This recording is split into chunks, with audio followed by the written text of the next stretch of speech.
அனைவருக்கும் வணக்கம். இந்த வீடியோவில் எதை பற்றி பார்க்க போகிறோம் பார்த்துக்கிட்டிங்கன்னா, ஒரு அரசியல் தரகரை பற்றி பார்க்க போகிறோம். இந்த அரசியல் தரகர் மாதிரி இந்த மேனுஃபேக்சரிங் வேறு எங்கேயுமே இருக்காது. அப்படிப்பட்ட மேனுஃபேக்சரிங் தான் சவுக்கு சங்கர். இந்த சவுக்கு சங்கரை பற்றி நான் சிம்பிளாக சொல்லணும்னு வச்சுக்கோங்களேன். ஒரு வீடியோ ஒன்று போடுறேன் பாருங்கள். அவன் லேண்டை புடுங்கிக்கிற அதுக்கு அவன் எதிர்ப்பு தெரிவிக்கிறது காரணம் இல்லாமல் எதிர்ப்பு தெரிவிப்பதா? என்ன உங்களுக்கு எல்லாமே பணமா? உயிரியா விவசாயிக்கு அவன் மண்ணு செருப்பு போட்டு வயல இறங்க விட மாட்டாங்க தெரியுமா? இங்க விட மாட்டாங்க தஞ்சாவூர்ல. இவர் தான் சிமெண்ட் பாதை போட்டு வரப்புல சிமெண்ட் போட்டு போனாரு. உயிரா நினைப்பாங்க மண்ண போய் 2.5 மடங்கு கொடுக்கணும். இதுக்கு மேல என்ன பண்ண முடியும்னா உங்களுக்கு எல்லாமே பணமா? கேட்டா கொடுத்துடணுமா? எது கொடுக்கணும்? நான் ஒரு விவசாயிங்க, அங்க இருக்கிற விவசாயிங்க. நீங்க எனக்கு என்னோட லேண்டோட வேல்யூ வந்து 2 லட்சம்னா நீங்க 5 லட்சம் கூட தரீங்க. 5 லட்சத்தை நான் இன்னைக்கு வாங்கிட்டு கோடிக்கணக்கா சம்பாதிக்க போறேன் எவனோ ஒரு இண்டஸ்ட்ரீஸ்க்காக நான் ஏங்க என் லேண்டை விற்கணும்? இது வந்து பணம் வருவதற்கு முன்னக்கூட்டி பேசப்பட்ட வீடியோ. திரும்ப இன்னொரு வீடியோ ஒன்று போடுறேன் பாருங்க. என்ன பண்ண போறேன்? இப்போ உங்க அப்பன் போட போற ஸ்பின் பால மட்டும் பாரு. நீங்களும் நானும் அந்த விவசாயிகளுக்காக, அந்த ஏழை விவசாயிகளுக்காக, அந்த விவசாய நிலங்களுக்காக இப்போது உருகி கண்ணீர் விடுகிறோம். நாம சம்மர்ல அதுவும் மே மாசம் ஒரு 2 நாள் கரண்ட் இல்லாம தூங்கலாமாங்க? நான் வேர்வையில செத்தாலும் பரவாயில்ல, இந்த ஹீட்டு தாங்க முடியலனாலும் பரவாயில்ல, அந்த 75 விவசாயிகளின் நிலங்களை நான் மீட்டு தருவேன் சொல்லுவீங்களா? ஏசி இல்லாம நீங்க வந்து உறங்கி விடலாம், உணவு இல்லாம வந்து வாழ்ந்துட முடியுமான்னு கேக்குறேன். அதுதாங்க கேக்குறேன். ஓசில எடுக்கிறாங்க நிலத்தை சார், காசை கொடுத்துடலாம் சார். அதே விலை இல்ல, அதே அந்த மாதிரி நிலத்தை வந்து நீங்க திரும்ப வாங்க முடியுமா? என்ன ரொம்ப அழகா கேக்குறீங்க.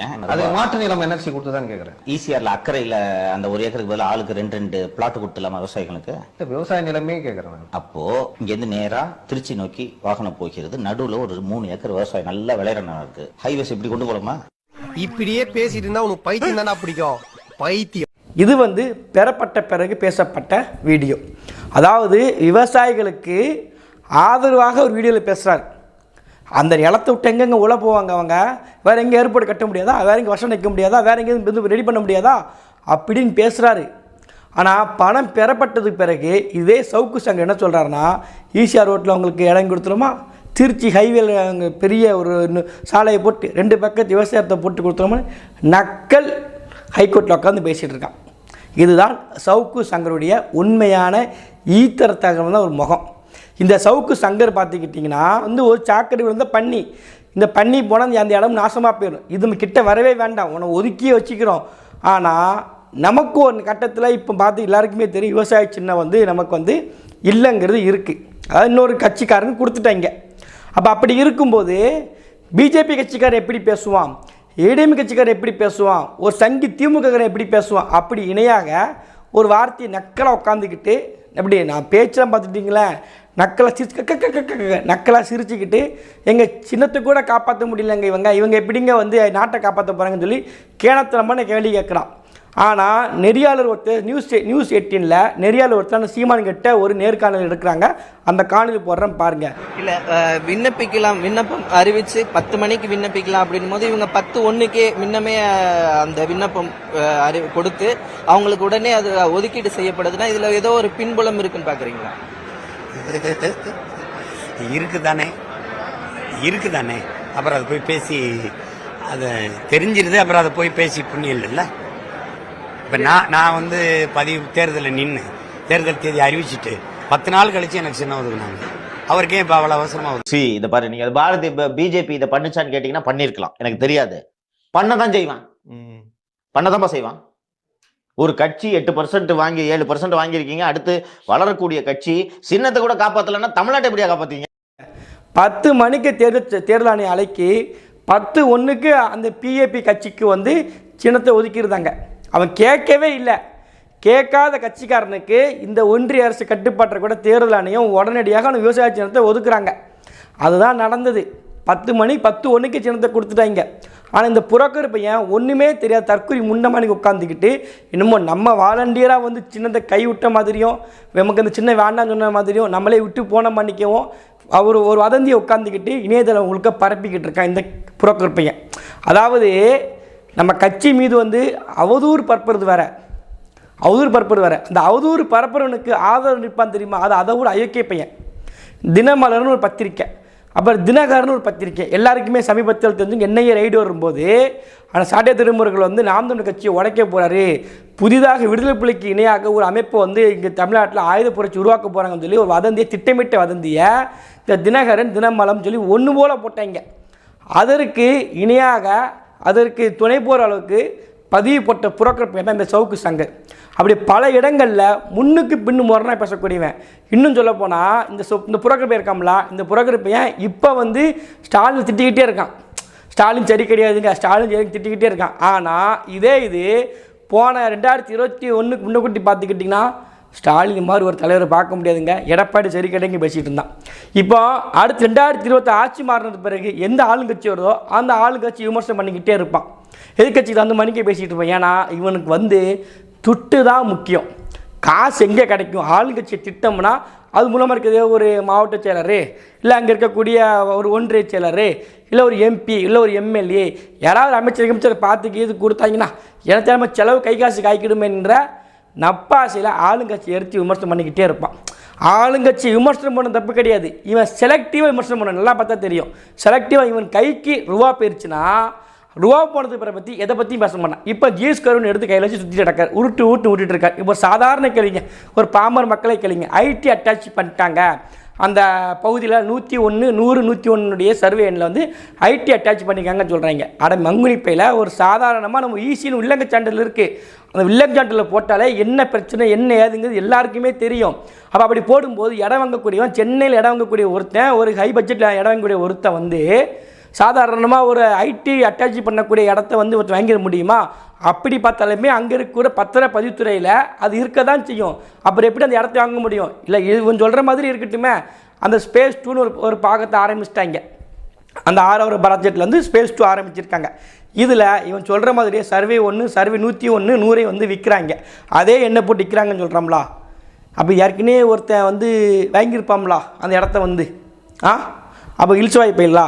இப்போ G2 வந்து ஏமாத்துதுன்னா அந்த ப்ராஜெக்டை வந்து 6வது ப்ராஜெக்டை போட்டிருக்காங்களா, அந்த ப்ராஜெக்டில் பாதிக்கப்பட்டவங்க எங்கப்பா? பாதிக்கப்பட்டவங்க எங்கே? நீ சொல்கிறது இவங்கெல்லாம் பாதிக்கு வந்து சர்வீனை ஏமாற்றி பண்ணிட்டாங்க, பிளாக் மணியை வந்து ஒயிட் மணியை மாற்றுறாங்க, ஒயிட் மணியை பிளாக் மணியை மாற்றுறாங்க, லோன் அவங்களை எடுத்து கொடுத்துறாங்க, அவங்க லோனை கட்டிடுவாங்க, அப்படி 50 நிமிஷம் உருட்டினிலா. இப்போ நீ சொன்ன இடங்களில் அங்கே ஃப்ளாட்டு விற்றுருக்கு, அந்த ஃப்ளாட்டு விற்றுருக்கு. அந்த விற்கப்பட்ட ஃப்ளாட்லேருந்து பாதிக்கப்பட்ட ஒருத்தவங்க வந்து ஆமாங்க சவுக்கு சங்கர் சொன்னது உண்மைதாங்க, நாங்கள் G2 மூலமாக ஏமாந்துட்டு வந்து ஏன் யாரும் பேட்டி கொடுக்கல? இணையதளம் இருக்குது, வாங்கினவங்க முழுக்க பார்த்துக்கிட்டிங்கன்னா முழுக்க படித்தவங்க தான் வாங்கியிருப்பாங்க. கண்டிப்பாக யூடியூப் பார்த்துருப்பான், நீ போட்ட வீடியோ பார்த்துருப்பான், இல்லை ஏதோ இணையதளத்தில் கண்டிப்பாக பார்த்துருப்பான். என்னடா நம்ம ஊர் நம்ம இடத்த பற்றி பேசிகிட்டு இருக்கான், அப்புறம் ஏமாத்துட்டு G2 என்னடா ஆச்சுன்னு சொல்லி பார்த்துருப்பாங்களா பார்த்துருக்க மாட்டாங்களா? அப்போ பார்த்துட்டு சவுக்கு சங்கர் சொல்வது சரியாக தான் உள்ளது, நான் இது மூலமாக ஏமாந்து விட G2 மூலமாக. ஏன் இது வரைக்கும் யாரும் வீடியோ பண்ணி உட்காந்து கத்தி கணறிக்கிட்டு இருக்கு, நாய் மாதிரி குலைச்சிக்கிட்டு இருக்கீங்கள? சவுக்கு சங்கருக்கு ஆதரவாக G2 பாதிக்கப்பட்டவங்க யார் சொல்லுங்கள்? யாருமே கிடையாது. ஆனால் இவனுக்கு கம்சனுங்கிறதுக்காண்டி உட்காந்து G2 மீது வந்து ஒரு வன்மத்தை பரப்பிட்டுருக்கான். இப்போ இன்னும் சொன்னால் இவன் எதுவுமே சொல்லுவான், G2 பேசிட்டாங்கன்னா இவங்க ரூபா வாங்கிட்டாங்க, அங்கே பணம் பெற்றுட்டாங்க, இங்கே பணம் பெற்றாங்கன்னு. ஒரு புரோக்கர் வேலை பார்க்குறவனுக்கு தான் ஒரு புரோக்கரை பற்றி தெரியும். அதாவது எனக்கு தனிப்பட்ட முறையில் எங்கள் ஒரு வாத்தியார் ஒருத்தர் உண்டு, நம்ம ட்ரிபிளிக்கு எடுத்தார், ஒரு எலக்ட்ரிக்கல் சப்ஜெக்ட்டுக்கு வந்தாப்புல. சார் பேர் செஞ்சில், அடிக்கடி ஒன்று சொல்லுவார், தப்பு பண்ணுறவனுக்கு தான் தப்பை பற்றி தெரியும் அப்படி எப்போவுமே சார் சொல்லுவார். அவருடைய ஐடியாலஜியில் எப்போவுமே சொல்லுவார். இந்த அயோக்கிய பையன் எல்லா இடத்துலையும் ரூபா வாங்கிட்டு இருக்கிறதுனால யார் என்ன பேசினாலுமே இவங்க ரூபா வாங்கிட்டாங்க, இவங்க லஞ்சம் பெற்றாங்க, இவங்க ஆதரவாக பேசிட்டாங்க, இவங்க ரூபா கண்டிப்பாக வாங்கியிருக்காங்க அப்படின்னு சொல்லி பேசக்கூடிய மனநோயால் பிடிச்சவன் தான் இவன். சவுக்கு சங்கர் அவர்கள் இங்கே இருக்கக்கூடிய தமிழ்நாட்டு மக்களுக்காக பண்ண ஒரு நல்லது சொல்லுங்க, எங்கள் ஒரே ஒரு நல்லதுங்க. தமிழ்நாட்டு மக்களுக்காக சவுக்கு சங்கரே இந்த பிரச்சனை கையில் எடுத்தாருங்க, மக்களுக்கு பெரிய நல்லது நடந்துச்சுங்க. ஒரு பிரச்சனை சொல்லுங்களேன், நாங்கள் அதை பிரேக் பண்ணிட்டோம், நாங்கள் அதை ரூலை வந்து விரிச்சு காமிச்சிட்டோம் அப்படின்னு பல வாய் பேசுகிறாரலாம். இங்கே கனிமலை கொள்ளை போய்கிட்டு இருக்கு, தாது மணலை கொள்ளை போய்கிட்டு இருக்கு, மணல் கொள்ளை போய்கிட்டு இருக்கு, மலைகளை குறைஞ்சி எடுத்து போய்கிட்டு இருக்கான், எத்தனையோ கொள்ளைகள் அடிச்சுக்கிட்டு இருக்காங்க. எதையாவது இவன் மூலமாக ஒரு நல்லது ஒரு ஊருக்கு அரசாங்கத்துக்கே நீ குறைச்ச கொடுத்துட்டு இருக்க, நீ பில்டப் கொடுத்துட்டு இருக்கலாம். என்னை பார்த்தா ஸ்டாலின் பயப்படுறாரு, என்னை பார்த்தா அமைச்சர் நலுங்குறாங்கன்னு பேசுறீங்களா? ஒன்றால் நடக்கப்பட்ட நன்மைகள் என்ன ஒன்று சொல்லு. நல்லது நடந்திருக்கு. யாருக்கு நடந்திருக்கோம்? உனக்கு, உன் குடும்பத்துக்கும், யூடியூப் சேனல் இருக்கக்கூடிய ரசிக குஞ்சுகளுக்கும் யூடியூப் சேனல் நடத்தக்கூடிய அங்கே சம்பளம் பிடிக்கல, அவங்களுக்கு நல்லது நடந்திருக்கு, கம்முட்டு தான். ஆனால் இவன் மூலமாக மக்களுக்கு நல்லது நடந்திருக்காங்க பார்த்துக்கிட்டிங்கன்னா ஒரு நல்லதும் கிடையாது. இவன் பேசி ஒரு சம்பவம் நடந்து முடிஞ்சிருச்சிங்க ஒன்று சொல்லுங்கள் நீங்கள். இப்போ அண்ணன் சாட்டை துரைமுருகன் மீது விமர்சனம் வைக்கிறான். இவன் சாட்டை துரைமுருகனை செந்தில் பாலாஜி கைதிலிருந்து, அப்புறம் பாபா நான் இருக்கா பாபா, இந்த பாபாவிலேருந்து பல விஷயங்களை எடுத்து பேசியிருக்காரு. அது மூலமாக அரசாங்கம் அதை திரும்பி பார்த்து அதற்கு தக்க நடவடிக்கை எடுத்திருக்கு. இவன் பண்ணினது என்ன நடந்துருச்சு? ஈடு வந்துருச்சு. எல்லாருக்கும் செய்தி உதவிகளே போட்டுரும். அதை பெரிய மயிரா இது உனக்கு தெரிஞ்சிருச்சு, ரைட்டு. நீ செஞ்ச நல்லது என்ன? மக்களுக்கு செஞ்ச நல்லது என்ன? ஒரு ஐயக்கண்டிக்கு ஜெயிலுக்கு போதுக்கு ஒரு இடத்துல கற்பல் பண்ணிட்டான். இப்போ இந்த பாபா சிவசங்கர் பாபா இருந்தான், அவன் என்ன ஆற்றுலையும் பண்ணான்னு தெரியும். அந்த ஆற்றுலையும் பண்ணதுக்கு அந்த சாட்டை துரைமுருகன் வீடியோ போட்டார். உடனே அது பேசும் பொருள் ஆச்சு. அவர் கைதாவதற்கு முதன்மையான காரணமே சாட்டில் வந்து வலைவலி நல்லா நினைவு இருக்குது. அவர் வீடியோ போடுறது முன்னே வக்கீல் நோட்டீஸ் அனுப்புகிறாங்க. இதை பற்றி நீங்கள் அவதூறு பார்ப்போம், உங்கள் மேலே அங்கே கேஸ் போடுறதுலேயும் வக்கீல் நோட்டீஸ் அனுப்புகிறாங்க துரைமுருகனுக்கு. அதற்கு பிறகும் காணொலி போடுறாங்க.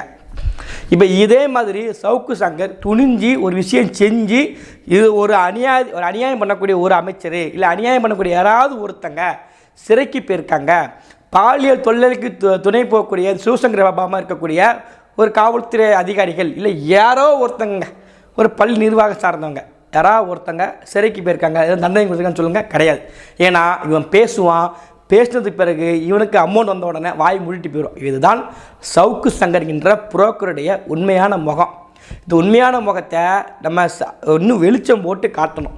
துட்டு வாங்கினா போதும், துட்டுக்கு பேசக்கூடிய ஒருத்தர் தான் இந்த புரோக்கர் பையன். இந்த புரோக்கர் முகத்தை கிளி தெரியும். நன்றி, வணக்கம்.